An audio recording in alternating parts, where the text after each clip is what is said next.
ನನ್ನನ್ನು ಅಪರಾಧಿಯಾಗಿ ಮಾಡ್ಬಿಟ್ಟಿದ್ಯಾ ಮೀರಾ. ಮೀರಾ, ನಿನ್ನ ಇಂಥ ಸ್ಥಿತಿ ನೋಡ್ತೀನಿ ಅಂತ ನಾನು ಯಾವತ್ತೂ ಕಲ್ಪನೆ ಸಹ ಮಾಡಿರಲಿಲ್ಲ.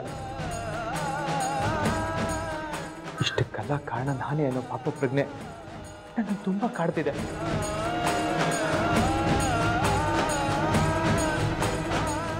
ಆ ತಪ್ಪನ್ನ ನಿನ್ನ ಮದುವೆಯಾಗಿ ಸರಿ ಮಾಡ್ಕೋಬೇಕು ಅಂತ ನಾನು ಇಲ್ಲಿವರೆಗೂ ಬಂದಿದ್ದೀನಿ.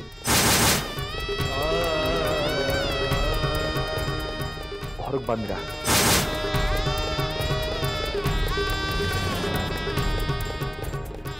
ಬಾ ಮೀರಾ.